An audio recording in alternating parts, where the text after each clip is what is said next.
3, 4.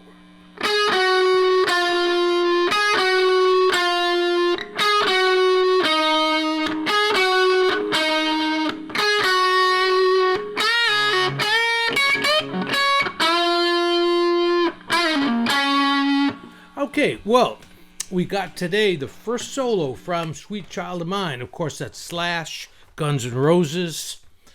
Great solo. Now, what's the idea of this solo, okay? Okay, we got a lot we can learn from it, okay? First of all, this is another example where what he's playing is really like another song within a song. It's a counter melody or it's a different melody to the song. Melody of the song, right? But he's going da-dee-dum, da-dee-da, da-dum-bum, ba-dum-bum, ba-dum, ba-dum-dee-da-ba-ba-bum, okay? So it's like really tasteful, okay? I mean, so obviously the thing is it totally gets your attention. And you also know he's going to rip later, right? I mean, you know it, right? It's just getting it all set. Now, a lot of times when players do stuff like that, where they're playing like, the slow stuff like that's very memorable, you're trying to put it right on the chord changes, okay? So watch this. Here's our chords. D for 2 bars. C for 2 bars, right? G for 2 bars. Back to D for 2 bars. Okay, so D twice, C twice, G twice, D twice. 8 bars, okay? So he's going to start here. We're going to go into what I would call the 10th position. Now, if we're in this caged E position, right? So it's an E-shaped chord, only in the 10th fret. That's where he is. So now he's going to do this. Now watch this. This note, the destination note, 4 and 1. Hold a second. Da da da. So it's 4 and 1, 2, 3. This destination note right on the chord, right? Then he goes to, and that's right on the C chord. So if we wanted to, we could make a little solo that went like this.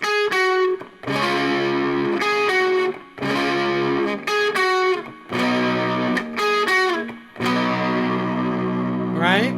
So that's 2 bars of D, 2 bars of C. Then he goes, okay, and I'm going down into the 8th position here. Now this is a G, this note.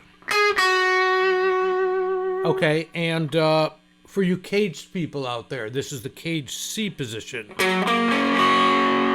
Okay, you're taking a C chord, you're moving it up into the 7th position. And then he plays a pentatonic major scale. I'm sorry, that's not it. Okay, now, that lick is like he takes the 10th fret of the 2nd string, bends it up a whole step. Right? Then back. Then he goes back to the 10th fret of the 2nd string, bends that. Then he plays the 10th fret of the 1st string. Then he bends that. Okay, now, something about practicing, by the way, I highly recommend when you have string bending like that, because that's really good string bending, okay, and not easy, all right, is work the same thing out without the bends. So I would get it like this. Now watch this. I can even just stay in the 10th position. So we've got 12th fret 2nd string, 10th fret 2nd string, 12th fret 3rd string, 12th fret 2nd string, 10th fret 1st string, 12th fret first string. Okay, the resolution note is here. F sharp, 11th fret, 3rd string. Okay, so I've got it worked out.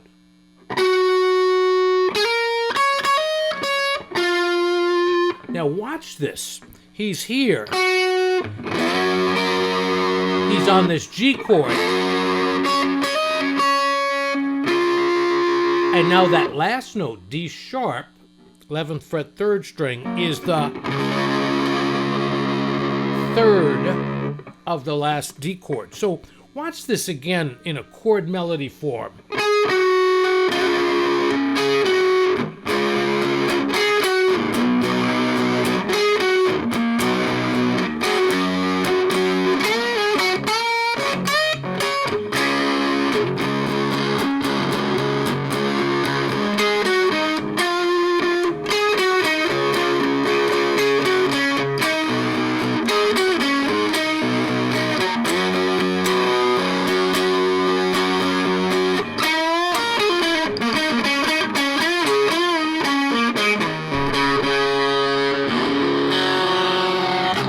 Whatever, something like that. He could have done this. I bet you live he does something like that. I don't know. All right. So now, the idea about it is, if we're in the D scale here, right? It's 1, 2, 3, 4, 5, 6. It's got a flat 7. So watch this. Now, you know, if I did this all on the 4th string, right? Those of you who are taking my theory course, I recommend it's on YouTube. Watch this. Mixolydian is a flat 7 scale. So D major would be on the 4th string. We're going to flat the 7 to here. So the 7th will be in the 10th fret of the 4th string. Now, if I explode that up into this position,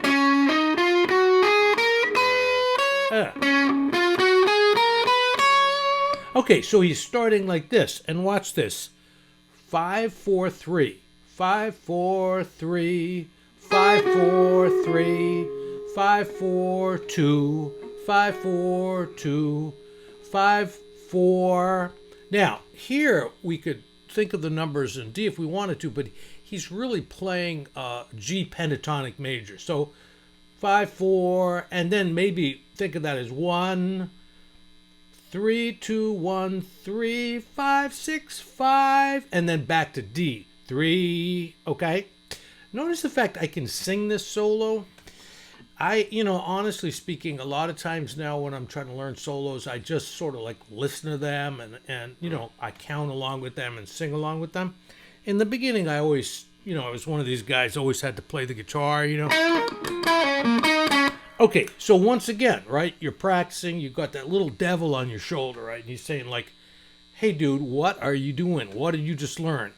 Well, look at this. Life is good. I mean, this is, I'm telling you, I'm sitting here, I've been playing for 57 years or some silly thing like that, and I'm having a ball. I'm learning all kinds of new things, and it's, really fun, okay? Now, if you have that approach where, and I'm doing this in the music theory course, right? You're going through and you're learning these major scales, the Mixolydian scale, whatever, the arpeggios, major arpeggio, minor arpeggio. And then you can do it in all of the caged positions, okay? Then, if you've got a good idea of the music theory, you could play that song anywhere on the guitar. You know what? You could play it in any key, okay? And I think I've mentioned this before. I took that workshop in 1982 with Ted Dunbar. Shout out to him. Great jazz guitar player, great educator. And I worked on that really hard for like a number of months. And it was really helpful to me as a player. Now watch this. If I'm here,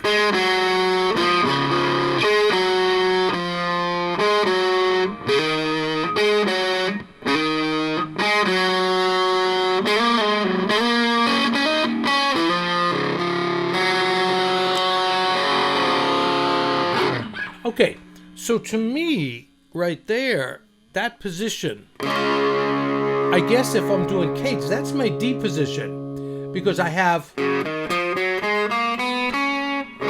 D chord. By the way, I just played Mixolydian again, and I know I watched a David Bennett video where he points out that Sweet Child of Mine is really composed throughout in the D Mixolydian scale. I thought that was super interesting. So I have the same music theory. Okay, now, if I wanted to do it in the cage C position, I take my C chord, bar it up here, watch.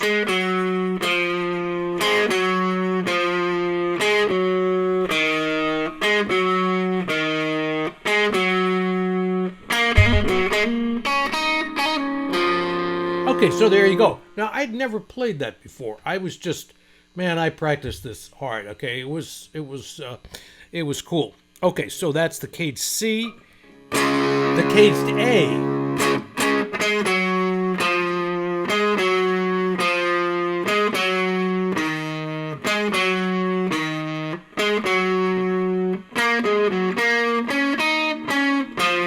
Okay, you're getting the idea? Okay, now, to bring it up the octave, I'd have to go probably up at least into this position. That's caged G. This is caged E. Could be up here. Wow.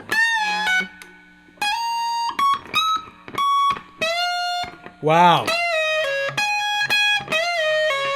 Boy, that's a little tricky for me right there. That goes way up there, okay? So, that's Sweet Child of Mine, and look at the opportunity there, okay?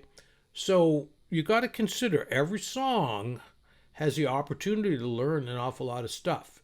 And a lot of times, if you, are doing a song that you know, like maybe you know how to play the solo already, right? And then you start doing music theory. Now, in my opinion, it's the only way to get good at music theory. You got to take the stuff you know and really take a good look at it. Anyway, I hope this was helpful. Love this solo. Please subscribe to this channel if this is interesting to you, okay? And all summer I'm gonna be doing a whole theory thing, okay? Thanks for listening.